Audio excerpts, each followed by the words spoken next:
खूनी गुड़िया। वो आवाज। आधी रात का वक्त हो चुका था। पड़ोस वाले घर से फिर से किसी बच्चे की रोने की आवाज सुनाई देने लगी और साथ में उसी घर में रहने वाली देवकी नाम की औरत की लोरी गाने की आवाज भी। ये आवाज सुनते ही राधिका डर से थर थर कांपने लगी। उसने जल्दी से गहरी नींद में सोए अपने पति केशव को जगाया। केशव उठो, देखो ना, फिर से किसी की लोरी गाने की आवाज आ रही है बाजू वाले घर से। क्या हुआ राधिका, क्यों परेशान हो रही हो? अरे कोई आवाज नहीं आ रही है यार। लेकिन अभी बस 2 मिनट पहले तो देव की लोरी गा रही थी और एक बच्चा रो रहा था। अरे कोई मूवी देख रहा होगा, उसकी आवाज होगी। देवकी और उसके पति मोनिश ने बताया ना कि उनके बच्चे नहीं होते।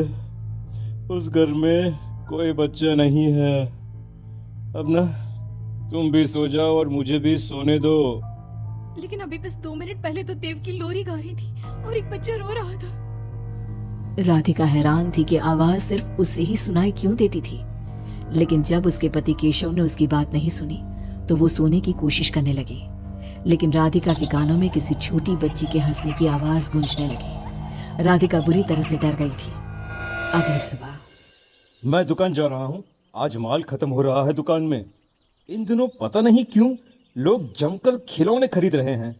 आज बड़े बाजार जाकर सारे खिलौने ले आता हूँ। आप रात होने से पहले आ जाएंगे ना? लगता है तुम देवकी से अभी तक डरी हुई हो। अच्छा ठीक है, देखो घर के पीछे वाली गैलरी में मत जाना, क्योंकि वहां से तुम्हें अक्सर देवकी नजर आती है और तुम ना फिर डर जाती हो।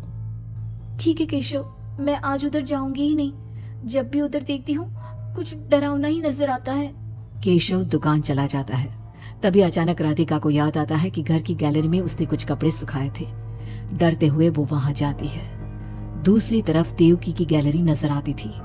राधिका जैसे ही कपड़े लेकर वापस आने को पलटती है, उसकी नजर सामने देवकी की गैलरी में पड़ी। वहां एक 4 साल की बच्ची खड़ी होकर उसे घूर रही थी। हे भगवान, ये कौन है? कौन है ये? मैं इससे पूछूं कि इसका नाम क्या है? हाँ, पूछ लेती हूँ, फिर केशव को बताऊंगी। वो मेरी बात पे भरोसा नहीं करते ना। बेटा, कौन हो तुम? हाँ, तुम्हारा नाम क्या है? गुड़िया। तभी अचानक वहां पर देवकी आती है और वो बच्ची गायब हो जाती है। क्या हुआ? आप किससे बात कर रही थी? वो यहाँ पे मैंने एक लड़की को देखा था। वो कौन थी? कहाँ गई वो अभी? कौन लड़की? मैंने कहा ना मेरे घर में कोई बच्चा नहीं है। मैंने देखा था, वो यही थी। वो आपके पीछे कौन है? राधिका को फील होता है कि किसी ने उसे धीरे से पुकारा, आंटी। राधिका पलट कर देखती है तो वहां वो छोटी बच्ची खड़ी थी। राधिका चीख कर बेहोश हो जाती है। जब उसकी आंख खुलती है तो केशव उसके पास खड़ा था। क्या हुआ राधिका? राधिका, होश में आओ। वो तो भला हो देवकी जी का, जिन्होंने तुम्हें बेहोश पड़ा देखकर मुझे कॉल कर दिया और मैं घर आ गया। तुम उस गैलरी में गई ही क्यों? केशव, वो लड़की यहाँ आ गई थी और वो देवकी, वो ठीक औरत नहीं है। तुम पागल हो गई हो राधिका। आज देवकी जी ने ही मुझे तुम्हारे बारे में बताया। क्या सोचती रहती हो? अरे कोई नहीं है उस घर में।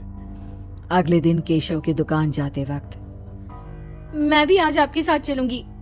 अच्छा ओके ठीक है, चलो चलो। दुकान पर पहुंचकर, वाह केशव, कितने सारे नए खिलौने। और ये इस पैकेट में क्या है? अरे एक बड़े साइज की डॉल है, मार्केट में नई आई है। सोचा अगर लोग खरीदेंगे तो अगली बार और ऑर्डर कर दूंगा। क्या मैं देख लूं इस डॉल को? हाँ देख लेना। मैं जरा माल लेने बड़े बाजार जा रहा हूँ। तुम दुकान संभाल लो और आराम से बैठकर खिलौने देख लो, ठीक है? केशव दुकान से चला जाता है। तभी कुछ देर बाद देवकी दुकान पर आती है। कैसी हो तुम? तुम यहाँ क्या लेने आई हो? गुड़िया। गुड़िया? मेरा मतलब, तुम गुड़िया का क्या करोगी? तुम्हारे घर में तो बच्चे हैं। तुम मुझे गुड़िया दिखाओ, बस बड़ी वाली गुड़िया। राधिका घबराते हुए बड़ी डॉल का पैकेट खोलती है। बिल्कुल ऐसी ही डॉल चाहिए।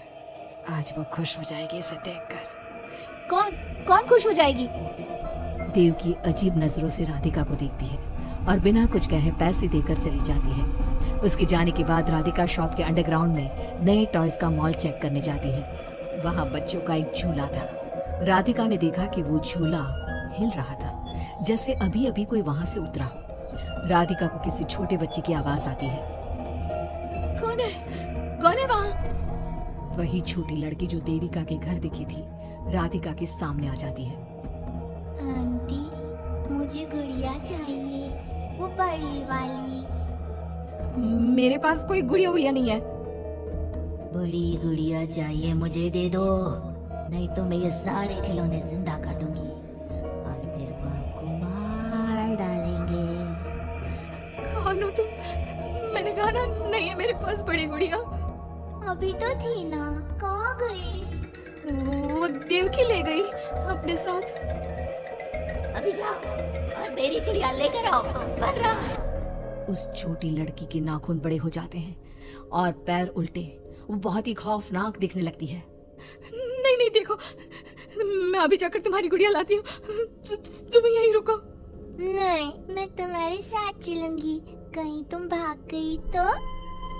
राधिका शॉप से निकलकर तेज स्पीड में सड़क पे चलने लगती है। उसने पलट के देखा तो वो लड़की साई की तरह उसका पीछा कर रही थी। राधिका देवकी के घर पहुंचती है।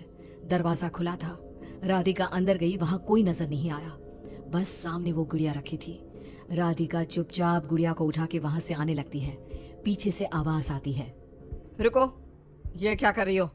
मेरी गुड़िया कहाँ ले जा रही हो? देखो देवकी, ये गुड़िया मुझे ले जाने दो, वरना वो लड़की। ओह, तो उसने तुम्हें डराया। उसे तो मैं बुलाती हूँ। गुड़िया, जरा यहाँ आना बेटा। मम्मा, क्या हुआ? मेरी लाडो गुड़िया को बहुत पसंद है। देखो ना, 10 साल की हो गई, अब तक डांस से खेलती है। ये तो वही लड़की है, और ये 10 साल की नहीं 5 साल की है। हाँ, लेकिन जब उस कार एक्सीडेंट में मर गई तब 5 की थी, अब तो 10 की हो गई है ना। मतलब ये मेरी बेटी है और मरने के बाद भी मेरे साथ है। इसे ना लोरी सुन के ही नींद आती है और डॉल्स इसे बहुत पसंद है। राधिका बुरी तरह से घबरा के भागती है। भागते भागते मेन रोड पे आ जाती है। वहीं उसका एक्सीडेंट होता है और उसकी मौत हो जाती है। मगर राधिका की मौत के बाद केशव को पास वाले घर से बच्चे के रोने और लोरी गाने की आवाज सुनाई देने लगती है।